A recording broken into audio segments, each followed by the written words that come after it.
자, 이제 4페이지로 가겠습니다. 참고로 그 가치를 아는 분만이 가치를 아실 겁니다.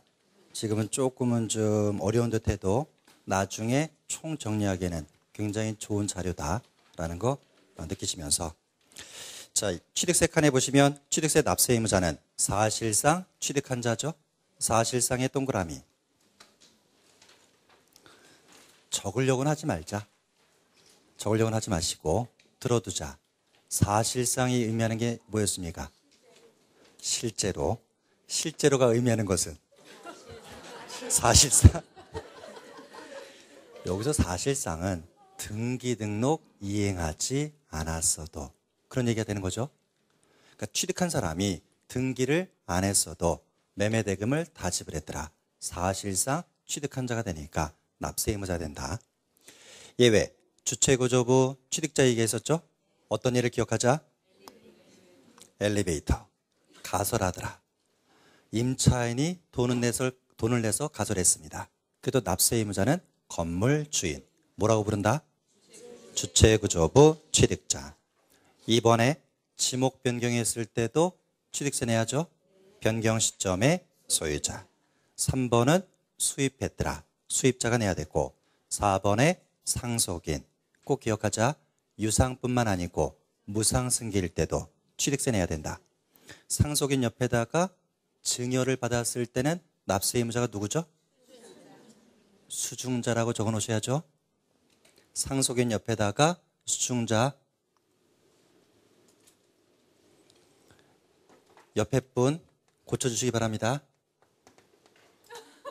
수중자 아니고 수증자라고. 수증자. 5번은 조합이 취득해도 납세 의무자는 조합 1이죠. 옆에다가 조합 X. 이제 다 아십니까? 네. 자, 6번에 시설 대여회사가 취득세 낼 때도 있더라. 시설 대여회사 옆에다가 리스 회사라고 적어 놓으시고, 그러니까 시설 대여회사를 리스 회사라고도 표현하는 거죠. 리스. 바닥에 바르는 거? 그거는 리스. 리스가 뭡니까? 임대차 관계 맺고서 내가 빌려오는 개념이죠. 예를 들어서 자동차를 리스하더라. 내 명의로 갖고 있는 거 아니지 않습니까? 회사 명의지만 나는 사용료만 내고 사용 개념이죠. 이런 경우 누가 취득세를 내야 되는가? 리스 회사. 뭐라고도 표현한다고요? 시설 대여 회사. 7번에 과점주주. 별표 3개. 50% 초과. 아까 양도세에서는 50% 이상. 과점주주가 아닌 자가 주식을 취득해서 최초로 과점주가 되었더라. 법조문에서 키워드 모두에 대해서. 증가되었을 때는 증가된 부분. 기억하자. 설립 당시 과점주주는 납세 의무 없다 그랬었죠. 등록면허세 납세 의무자는 등록을 하는 자, 등기권리자 별표. 등기권리자는 어떤 사람? 등기를 함으로써 등기부상에서 자기 권리가 증가되는 경우. 대표적인 예, 소유권 이전 등기할 때는 매수자. 주의하자. 등기를 했다는 전제가 깔린 거죠. 만약에 등기를 안 했습니다. 등록면허세 내야 될 의무는 있다 없다? 없다. 왜? 수수료적 성격의 조세로서 등기라는 서비스를 안 받았기 때문에. 이번에 보존 등기할 때는 소유자가 되겠죠. 전세권 설정은 전세권자, 저당권 설정은 저당권자, 지상권 설정할 때는 지상권자. 재산세 몇 월 며칠 기준? 6월 1일 기준. 6월 1일을 뭐라고 부르는가? 과세 기준일. 현재 누가 되는가? 사실상 소유자입니다. 예외적으로 공부상 소유자가 납세 의무자가 될 때가 있는데, 소유권의 권리 변동을 미신고한 경우로서 그 다음 밑줄 사실상 소유자를 알 수 없습니다. 그럼 납세 의무자는 공부상 소유자. 사용하는 사람이 재산세 낼 때가 있는데 키워드는 귀속이 분명하지 아니하여. 이게 법조문입니다. 매수계약자는 세 가지 요건, 동시충족. 첫 번째는 국가나 지자체와, 두 번째는 연부로 매매계약을 체결하고, 세 번째는 무상으로 사용하더라. 이 세 가지 요건 충족해야지만이 매수계약자. 위탁자는 신탁인 경우죠. 위탁자는 맡긴 사람, 맡은 사람. 맡긴 사람. 그리고 상속을 받았는데 등기를 이행하지 않았더라. 납세 의무자는 주된 상속자입니다. 그러니까 상속인 중에서 주된 자. 6번에 종중 소임을 신고하지 않은 케이스는 공부상 소유자.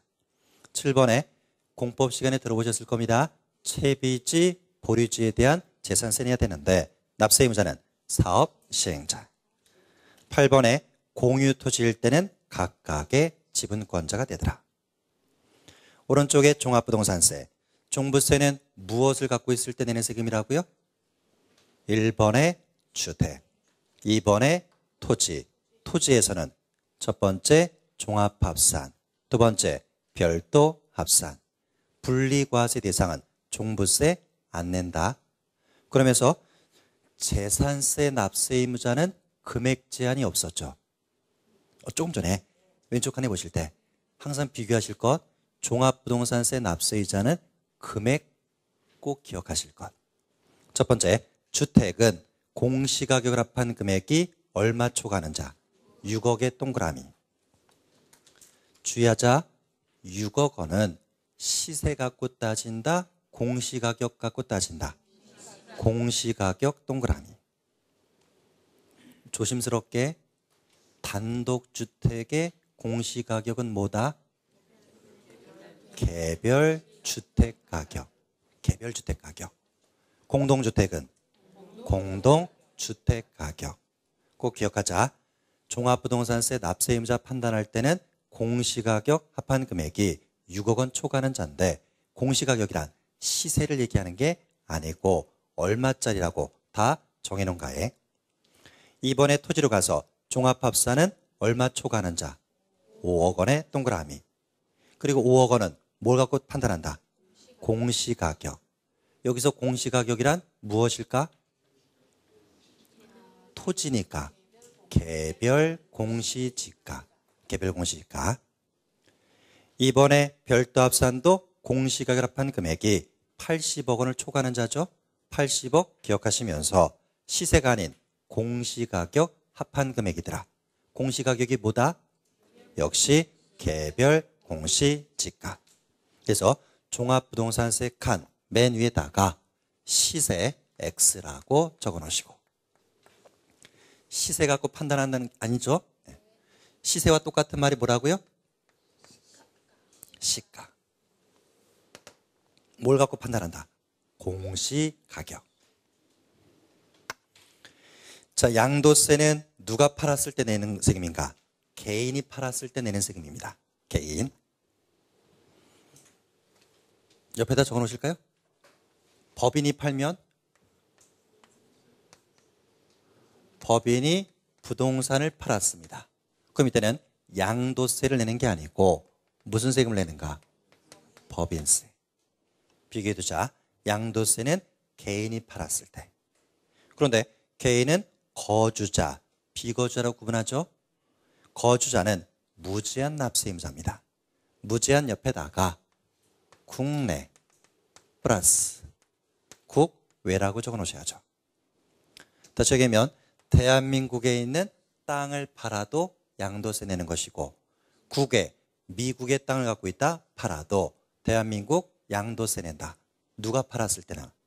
거주자가. 그런데 이번에 비거주자가 팔았을 때는 제한납세 의무자죠. 제한 옆에다가